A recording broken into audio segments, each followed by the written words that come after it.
నమస్తే, welcome to special focus. Media హంగామా ఇప్పుడు బయటనే కాదు, సినిమాల్లోనూ ఓ రేంజ్ లో ఉంటుంది. కథను నడిపేందుకు కొంతమంది మీడియాను వాడుకుంటుంటే మరికొంతమంది కామెడీ కోసం ప్రయోగాలు చేస్తుంటారు. సినిమా వాళ్లలో ఒక్కో డైరెక్టర్ది ఒక్కో స్టైల్. అయితే మీడియాను బాగా వాడుకోవడంలో స్టార్ డైరెక్టర్ పూరి జగన్నాథ్ స్టైలే వేరు. పూరి సినిమాల్లో మీడియా హంగామా ఓ రేంజ్ లో ఉంటుంది. ఇలా అని కాకుండా ఎలాగైనా మీడియాను వాడుకోవచ్చని సెటైర్లు వేయొచ్చంటాడు స్టార్ డైరెక్టర్. ఇంతకీ తెలుగు సినిమాల్లో మీడియా హంగామాపై ఇవాల్టి స్పెషల్ ఫోకస్.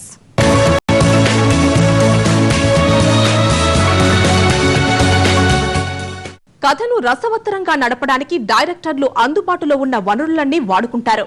అందులో స్టార్ డైరెక్టర్ పూరి జగన్నాథ్ది అందవేసిన చెయ్యి. తన ప్రతి సినిమాలో ఏదో ఒక చోట మీడియా హంగామా కనిపిస్తూనే ఉంటుంది. 143 సినిమా నుంచి ఆయనకు ఇది సెంటిమెంట్ గా మారినట్లుంది. కొంచెం తప్పుగా అమ్మా, వాళ్ళు నా కోసం వచ్చారు. మీరు ఫస్ట్ మార్నింగ్ షో మిస్ అవ్వనుకుంటా. మిస్ అయితే మీరు ఉండరని. నెక్స్ట్ క్వశ్చన్, ఎందుకు సినిమాలో ఉంది సార్? అద్భుతం. ఈ దశాబ్దానికి ఇది ఒక కళాకాండం. 200 days పోటీ పడి మరీ నాకు తెలిసి ఇండియా నుంచి ఆస్కార్కి వెళ్ళే చిత్రం ఇదే అవుద్ది. ఒక్క నిమిషం ఉండండి. ఈ సినిమా 10 రికార్డులు బద్దలు కొట్టడం ఖాయం. బాగా చెప్తానా?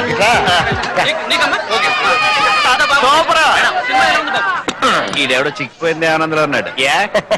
రికార్డులు కూడా మెయింటైన్ చేస్తావా? విజువల్ గా బాగుంటదని. అరే బక్లీ, బ్రెయిన్ బిర్యానీ తినేశాడు కదా.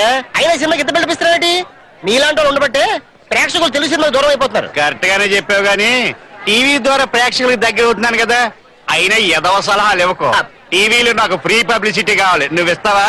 వాళ్ళు ఇస్తారు. ఒక్కసారి సూపర్ అన్నా అనుకో, super hit super hit super hit అని షార్ట్ వెనకాల షార్ట్ వేసి దుమ్ము దులిపేస్తారు. కావలసినంత పబ్లిసిటీ.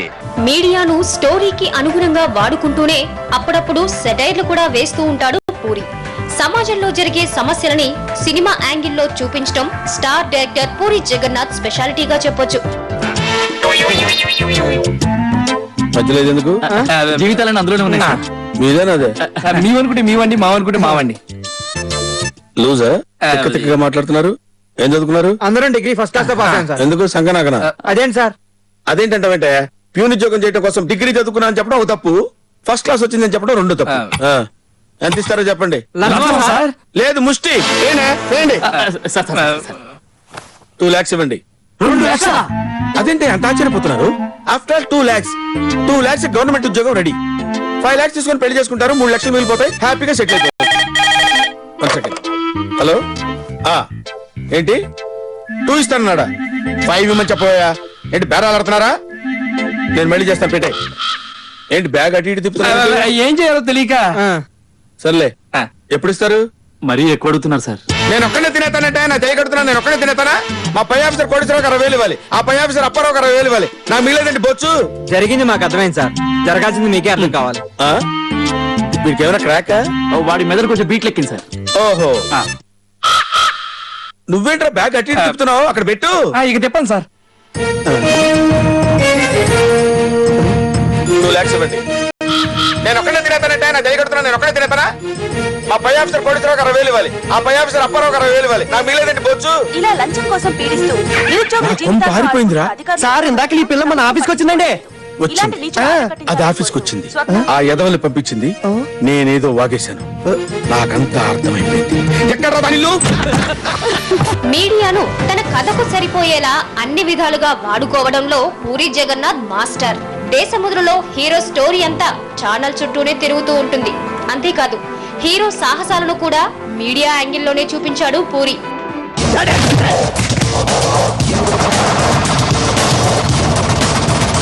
ఎక్కడి నుంచి వచ్చాడో తెలీదన్నా. ఎవడన్నా వాడు?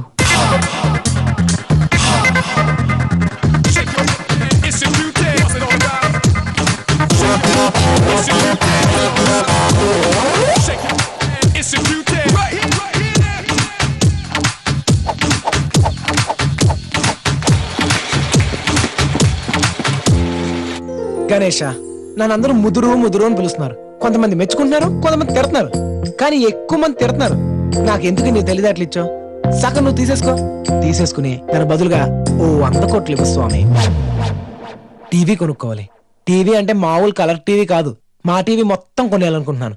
కాస్త మీడియాకు కామెడీ టచ్ ఇవ్వడంలో పూరి తర్వాతే ఎవరైనా. దేశముద్రులో ఆలీ హంగామా మాత్రం మీడియా ముందే సాగుతుంది. ఆలీ సీన్లను పార్ట్లుగా చూపించిన కామెడీ మాత్రం ఫుల్ లెంత్ లో సాగుతుంది. నన్ను కూడా కిడ్నాపర్ అనుకున్నారు. ఎంత చెప్పినా వెళ్ళలేదు. అరెస్ట్ చేసి పోలీస్ స్టేషన్ తీసుకెళ్ళారు. ఎప్పటి నుంచి చేస్తున్నారా కిడ్నాప్లు? I'm not kidnapper. Try to understand my dear sub inspector. ఏంట్రా వాగుతున్నావు? రై ఈ ఏలు ముద్ర తీసుకుంటా. ఏంట్రా ఏలు ముద్ర పెట్టమంటే పెడతావు? ఖైదీ సినిమాలో చిరంజీవి అనుకుంటా. ఒక్కసారి చిరంజీవి గుర్తుకొచ్చాడు. 1000 ఓట్లు కరెంటు జనరేట్ అయింది. పోలీస్ స్టేషన్ పగిలిపోయింది.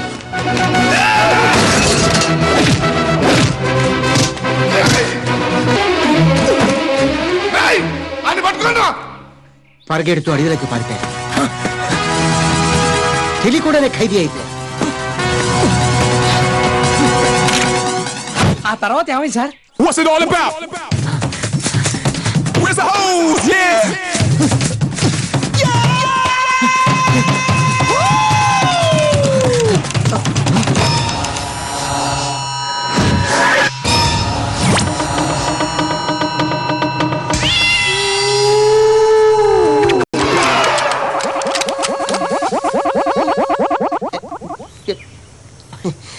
దేశముద్రు కథలో కూడా పూరి జగన్నాథ్ మీడియాకు స్థానమిస్తాడు. సినిమా ఇండస్ట్రీపై మీడియా చూపించే ప్రభావమే కాదు, స్టార్ల రియల్ లైఫ్ లోకి మీడియా ఎలా చొరబడుతుందో కూడా తనదైన యాంగిల్లో చూపించాడు పూరి. కాకపోతే కొద్దిగా అతి చేసినా సినిమాకు మాత్రం బాగానే వాడుకున్నాడు. I seriously need to talk to them. Please, Humayun. I said I need to talk to them.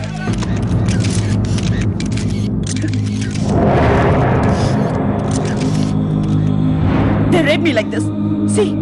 See this. They even slapped me. There are other parts of my body I can't even show to you. They're so horrible. నేను suicide attempt చేయడానికి, నేను rape చేయబడ్డానికి కారణం just because of the print media and the websites. I'm not talking about the channels. నాకెవరితోనో affair ఉందని gossips రాయడం వల్ల నా boy friend తో నాకు గొడవ జరిగింది. నేను సూసైడ్ అటెంప్ట్ చేశాను. Later on I got raped by some other.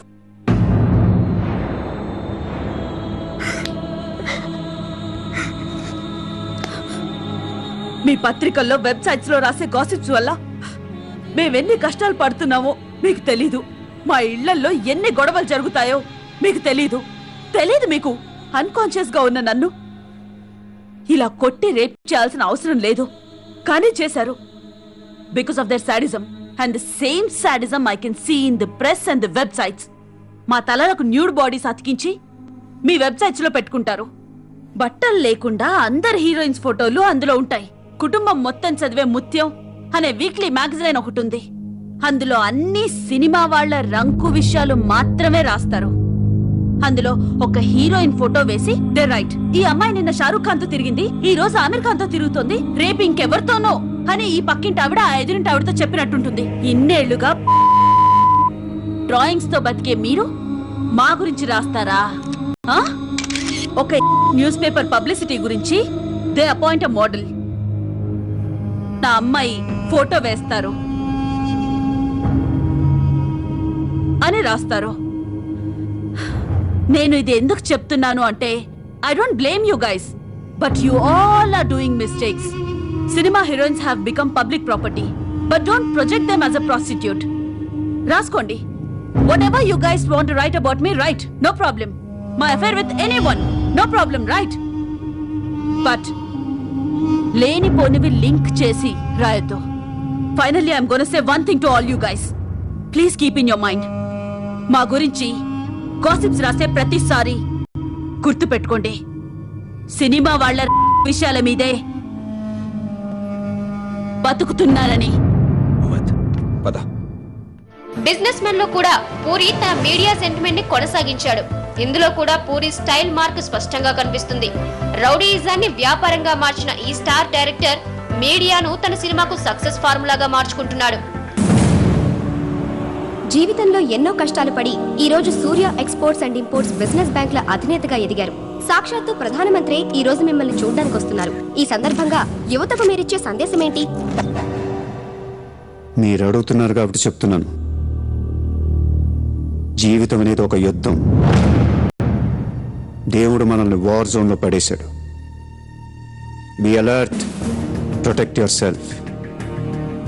లైఫ్లో ఒక గోల్ అంటూ పెట్టుకోండి. కసితో పరిగెత్తండి. పాడాలనుకుంటే కసిగా పాడేయండి, చదవాలనుకుంటే కసిగా చదివేయండి. లైఫ్లో ఏ గోలు లేనోళ్ళు మాత్రం వీలైనంత త్వరగా చచ్చిపోండి. మీ వల్ల మాకు ఏ ఉపయోగం లేదు. గుర్తుపెట్టుకో, నీకంటే తోపెవడు లేడిక్కడ. నీకేదనిపిస్తే వచ్చి ఎవడి మాట వినొద్దు, మనిషి మాట అసలు వినొద్దు. నీ టార్గెట్ 10 miles అయితే aim for the 11th mile. కోర్తే దిమ్మ తిరిగిపోవాలి. చల్.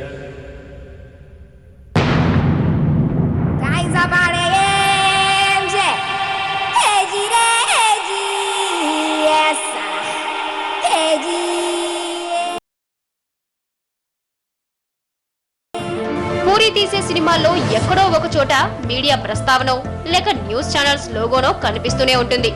జనాలకు కథ సులభంగా అర్థమయ్యేందుకు మీడియాను వారధిగా వాడుకుంటాడు పూరి. ఇది అతని స్టైల్ ఆఫ్ మేకింగ్ అని చెప్పొచ్చు. మీడియా గురించి ఇన్ని రకాలుగా సినిమాలు తీసిన పూరి ఈసారి పవర్ స్టార్ తో ఏకంగా ప్రయోగమే చేస్తున్నాడు.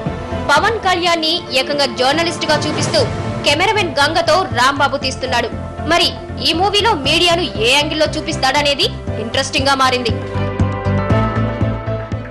స్పెషల్ ఫోకస్ లో ఇప్పుడు ఒక షార్ట్ బ్రేక్.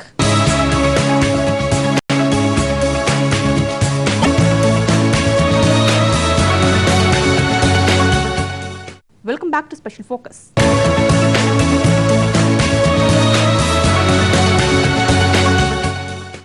బ్రేకింగ్ న్యూస్ పేరుతో హేళన చేస్తారు. చూస్తూనే ఉండండి అంటూ ఆట పట్టిస్తారు. కుక్క నక్కల కథలతో న్యూస్ ట్రాక్ ను కంగాళీగా చూపిస్తారు. అసలు మీడియా అంటే కామెడీనా? మీడియాను అంతగా వక్రీకరించాల్సిన అవసరం సినిమాకేంటి? బాధ్యతాయుతమైన సమాచార వారధిపై సినిమా సెటైర్లు ఎంతవరకు సబబో? హీరోయిజం, విలనిజం, అశ్లీలం అన్ని అతిగా చూపించే సినిమాకు మీడియాపై సెటైర్లు వేసే హక్కు ఎక్కడిది? సినిమాది కళారంగం. ప్రేక్షకులను ఎంటర్టైన్ చేయటం దాని పరమార్థం.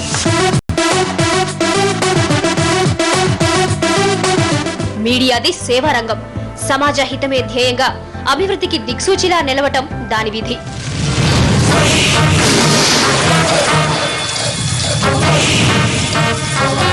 ప్రజాస్వామ్య వ్యవస్థలో కీ రోల్ పోషిస్తున్న మీడియా అంటే ఇప్పుడు సినిమా వాళ్లకు కామెడీ వస్తువైపోయింది. ఒకప్పుడు ప్రింట్ మీడియాపై సెటైర్లు వేస్తూ వచ్చిన సినిమా కథలు ఇప్పుడు ఎలక్ట్రానిక్ మీడియాను టార్గెట్ చేశాయి. తెలుగులో పోకిరి సినిమాతో మొదలైన ఈ ట్రెండ్ ఇటీవల మరింతగా శృతిమించింది. పోలీస్ ఆఫీసర్ గా నటించిన షియాజీ షిండేతో తిన్నామా పడుకున్నామా తెల్లారిందా అంటూ నేర వార్తలను ఇమిటేట్ చేస్తూ చెప్పించే డైలాగ్స్ ఆ సినిమాకు హైలైట్ గా నిలిచాయి. కూల్ డ్రింక్లు ఏమైనా తాగుతారా? మీరు జర్నలిస్టులతో మాట్లాడిన ప్రతిసారి ఏదో వెటకారంగా మాట్లాడతారు. ఇది టూ మచ్ సార్. వెటకారం కాదు, సీరియస్. తిన్నామా పడుకున్నామా తెల్లారిందా, అందరూ ఇదే కాన్సెప్ట్ తో బతుకుతున్నారు. నిన్ను ఎవరెవరో కాల్చుకు చచ్చారు. ఏం జరిగిందో, ఎందుకు చచ్చారో కారణాలు ఇంకా మాకు తెలియవు. మీరేమో నిమ్ముకు నిరేతని పోలీస్ డిపార్ట్మెంట్ అని రాసేసి వెళ్ళిపోతారు. కానీ ఇంత వైలెన్స్ జరగడం మంచిదంటారా? మంచిదే. పేపర్లో మంచి మంచి హెడింగ్లు పెట్టుకోవచ్చు, ఎక్కువ పేపర్లు అమ్ముకోవచ్చు. మీ టీవీలో ఈ నేరాలన్నిటి మీద మంచి మంచి ప్రోగ్రాంలు చేయొచ్చు. పసుపు పారాని ఆరక ముందే గొంతు తెగి పడ్డాన్నవ వధువు, కామందుడి కామానికి బలేనా 10 ఏళ్ల బాలిక బ్రేక్ తర్వాత చూడండి. ఎంతో ఆనందంగా ఇంట్రెస్టింగ్ గా చెప్తారు. ఎలా చంపొచ్చో వివరంగా షూట్ చేసి మరీ చూపిస్తారు. జనం కూడా చూస్తారు. టీఆర్పీ రేటింగ్స్ పెరుగుతాయి. పుష్కలమైన యాడ్లు డబ్బుకు డబ్బు. తిన్నామా పడుకున్నామా తెల్లారిందా, మళ్ళీ టిఫిన్ చేస్తాం. వైలెన్స్ ఎక్కువ అయిపోయిందని అంటుంటాం. అంటే మీరు వైలెన్స్ ఎంకరేజ్ చేస్తున్నారా? ఎవరు నువ్వు? ఉషోదయం పత్రిక సార్. లారీ ఢీ ముగ్గురి ఠా అని హెడింగ్ పెట్టింది నువ్వేనా? చచ్చి వాళ్ళ కుటుంబం అంతా ఎడుస్తుంటే నీకు ప్రాస్ కావాలా? ఎవరి ప్రెజెంటేషన్ వాడిది. పూరి జగన్నాథ్ మొదలు పెట్టిన ట్రెండ్ ఆ తరువాత మరింతగా పెరిగిపోయింది. ప్రతి సినిమాలోనూ ఏదో ఒక చోట మీడియాపై సెటైర్లు కనిపిస్తాయి. మీడియా ప్రోగ్రామ్స్ ను టార్గెట్ చేస్తూ కామెడీ ట్రాక్స్ వేసుకుంటూ సినిమాలు తీశారు. పట్టుకుంటే పట్టుచీర పేరుతో రాఖీ సినిమాలో బ్రహ్మానందం పండించిన కామెడీ అందరికీ గుర్తే. కట్టుకుంటే పట్టుచీర క్లింగ్ క్లింగ్ క్లింగ్ క్లింగ్ క్లింగ్ యాహూ. కార్యక్రమంలోకి వెళ్లే ముందు కొన్ని రూల్స్ మాట్లాడుకుందాం. ఇప్పుడు నా చేతిలో ఈ పట్టు చీర ఉంది. ఈ పట్టు చీర కాస్ట్ ఎంతో నేను చెప్తాను. అవునో కాదో మీరు సరే సార్. ఏ మొయిలాపోతున్నావా? మొయిలాపోతున్నావు అంటున్నాను. లైవ్ బావా. ఈ చీర ఖరీదంతో నేను చెప్తాను. అది అవునో కాదో కరెక్ట్ గా మీలో ఎవరైనా చెప్తే ఈ చీర మీ సొంతం అవుతుందన్నమాట. కార్యక్రమంలోకి వెళ్లే ముందు సరదాగా చిలిపిగా 2-3 ప్రశ్నలు వేస్తాను. మీలో ఎవరైనా సమాధానం చెప్పండి. జనరల్ గా మీరు ఏ టీవీ చూస్తుంటారు? జీటీవీ. Sorry sir. ఇంకా ఏ టీవీలు చూస్తుంటారు? Gemini TV, Maa TV, Sun TV, Sony TV, Pogo, Star Gold, Star Sridevi TV చూడరా? Okay okay okay okay. ఈ చీర ఖరీదు 5,250 రూపాయలు. తప్ప రైటా? ఇది 5,000 ఎక్కడ ఉంటది? 250 ఎక్కువ. యాహూ! ఈ చీర మీ సొంతమైంది. తీసుకోండి. ఆగండి. ఈ చీర మీరు ఇక్కడే కట్టుకోవాలి. ఇక్కడ ఎలా కట్టుకుంటాను? ఆ చీర ఇప్పేసి ఈ చీర కట్టుకోండి. దొంగ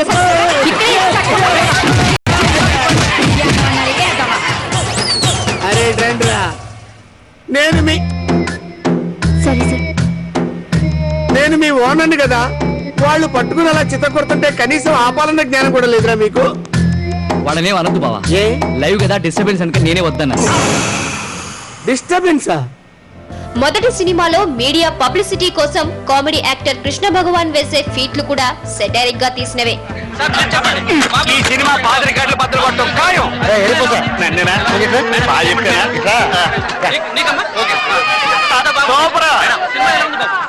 ఈడెవడో చిక్కిపోయింది ఆనందలో ఉన్నాడు. రికార్డులు కూడా మెయింటైన్ చేస్తావా? విజువల్ గా బాగుంటదని. అరే బక్లీ, బ్రెయిన్ బిర్యానీ తినేశాడు కదా. అయినా సినిమాకి ఎంత పిలిపిస్తున్నాడు? నీలాంటి వాళ్ళు ఉండబట్టే ప్రేక్షకులు తెలుగు సినిమా దూరం అయిపోతున్నారు. కరెక్ట్ గానే చెప్పావు గానీ టీవీ ద్వారా ప్రేక్షకులకు దగ్గర అవుతున్నాను కదా. అయినా ఎదవ సలహాలు ఇవ్వకు. టీవీలో నాకు ఫ్రీ పబ్లిసిటీ కావాలి. నువ్వు ఇస్తావా? వాళ్ళు ఇస్తారు. ఒక్కసారి సూపర్ అన్నా అనుకో, super hit super hit super hit అని షార్ట్ వెనకాల షార్ట్ వేసి దుమ్ము దులిపేస్తారు. కావలసినంత పబ్లిసిటీ. నీకు నిజం చెప్పనా? చెప్పు. ఈ సినిమా హిట్ కాదు, షిట్. తమ సినిమాల పబ్లిసిటీకి మీడియాను ఎంచుకునే దర్శక నిర్మాతలు తిరిగి ఆ సమాచార వారధినే హేళన చేస్తూ తమ చిత్రాల్లో చూపిస్తున్నారు. పాలిటిక్స్ ను ఎండగట్టే క్రమంలో మీడియానే కావాలి. బార్లు పబ్లలో గొడవలకు మీడియానే కావాలి.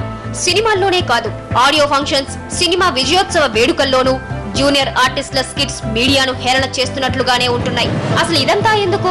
సినిమా వాళ్లకు మీడియా కామెడీ వస్తువుగా కనిపిస్తుందా? సినిమాల్లో హీరోయిజం, విలనిజం పై ఎక్కడా లేని అతి చూపిస్తారు.